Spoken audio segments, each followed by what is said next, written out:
हमारा पहला क्वेश्चन है, भारत का कौन सा क्षेत्र प्राचीन समय में अवंतिका के नाम से जाना जाता था?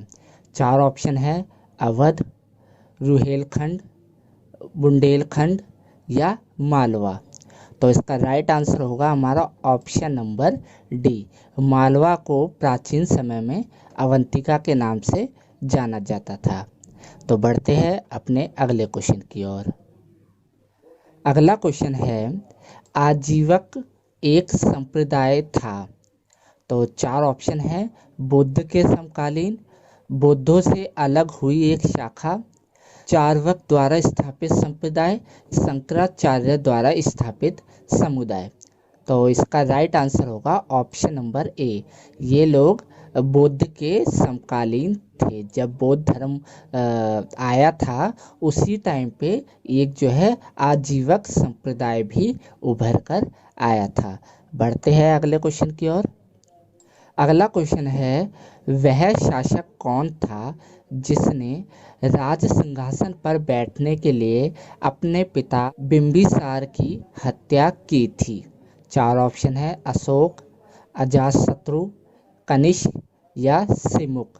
तो इसका राइट आंसर होगा ऑप्शन नंबर बी। अजातशत्रु ने राज सिंहासन पर बैठने के लिए अपने पिता बिंबिसार की हत्या कर दी थी। बढ़ते हैं अगले क्वेश्चन की ओर।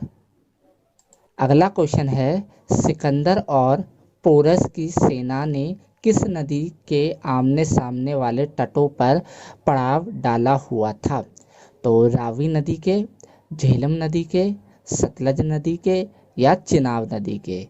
तो इसका राइट आंसर होगा ऑप्शन नंबर बी, झेलम नदी के दोनों साइड पे। एक तरफ सिकंदर की सेना थी, दूसरी साइड पोरस की सेना ने अपना कब्जा किया हुआ था। बढ़ते अगले क्वेश्चन की ओर। अगला क्वेश्चन है, निम्नलिखित मगध के वंशों को क्रमानुसार व्यवस्थित करें कि सबसे पहले कौन सा वंश आया मगध का, फिर कौन सा वंश आया। तो चार ऑप्शन है, नंद वंश, शिशुनाग, मौर्य और हर्यक। तो इसके चार ऑप्शन है, तो बताइए क्या होगा। तो इसका राइट आंसर होगा ऑप्शन नंबर सी। पहले जो है हर्यक वंश आया था, उसके बाद शिशुनाग वंश आया था, उसके बाद नंद वंश आया था और आखिर में मौर्य वंश आया था। बढ़ते हैं अगले क्वेश्चन की ओर। अगला क्वेश्चन है, चेदी वंश का प्रसिद्ध शासक राजा खारवेल किस क्षेत्र से था? मतलब किस क्षेत्र में इसका राज्य स्थापित किया था इसने? तो चार ऑप्शन है, चोलमंडलम, कलिंग, कन्नौज या पुरुषपुर। तो इसका राइट आंसर होगा ऑप्शन नंबर बी। कलिंग में जो है इस शासक का जो है कब्जा था। 2013 में ये क्वेश्चन पूछा गया है। मैं आपको जितने भी क्वेश्चन करवा रहा हूँ नीचे ये क्वेश्चन कब पूछे गए हैं वो लिखा हुआ है, तो आप देख सकते हैं। बढ़ते अगले क्वेश्चन की ओर। अगला क्वेश्चन है, उस साम्राज्य का नाम जिसने पहली बार युद्ध में हाथी का इस्तेमाल किया था? कौशल युद्ध, मगध, चंदा या अवंती। तो किस युद्ध में हुआ था? तो इसका राइट आंसर होगा ऑप्शन नंबर बी। मगध के युद्ध में सबसे पहले हाथी का इस्तेमाल किया गया था। बढ़ते हैं अगले क्वेश्चन की ओर। अगला क्वेश्चन है, किसकी सेना ने ग्रीक शासक सिकंदर के साथ झेलम नदी के तट पर मुकाबला किया था? तो चार ऑप्शन है, चंद्रगुप्त मौर्य, पोरस, घनानंद या आम्बी। बहुत इजी क्वेश्चन है, तो इसका राइट आंसर होगा ऑप्शन नंबर बी। पोरस की सेना ने जो है झेलम नदी के तट पर सिकंदर की सेना के साथ युद्ध लड़ा था। बढ़ते अगले क्वेश्चन की ओर।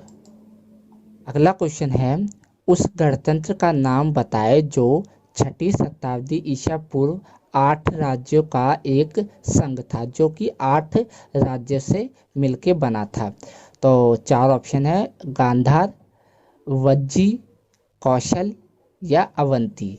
तो इसका राइट आंसर होगा ऑप्शन नंबर बी, यानी वज्जी जो है जो 6ठी शताब्दी ईसा पूर्व में 8 राज्यों से मिलके बना हुआ था। बढ़ते अपने अगले क्वेश्चन की ओर। अगला क्वेश्चन है, निम्न में से किस शासक को मगध के उदय का श्रेय दिया जाता है कि जिसने जो है मगध साम्राज्य का उदय किया था? तो चार ऑप्शन है, बिंदुसार, अजातशत्रु, बिंबिसार और वसुदेव। तो ये दोनों अलग है, आप कंफ्यूज नहीं होना, ये बिंदुसार है और ये बिंबुसार है। तो इस चीज़ को आप याद रखना। तो इसका राइट आंसर होगा ऑप्शन नंबर सी, बिंबुसार। तो एग्जाम में ये दोनों ऑप्शन दिए जाते हैं ताकि स्टूडेंट कंफ्यूज हो जाए। तो आपको याद रखना है जो मगध साम्राज्य का जो उदय हुआ था उसका श्रेय बिंबुसार को दिया जाता है, ना कि बिंदुसार को। बढ़ते अगले क्वेश्चन की ओर। अगला क्वेश्चन है, मौर्य वंश के बाद किस वंश ने मगध पर शासन किया था? तो चार ऑप्शन है, सातवाहन, शुंग, नंद या कर्ण। तो उसका राइट आंसर होगा ऑप्शन नंबर बी, जो शुंग वंश था उसने जो है मगध के बाद मगध साम्राज्य पे मौर्य वंश के बाद शासन किया था। 2013 का क्वेश्चन है ये। बढ़ते अगले क्वेश्चन की ओर।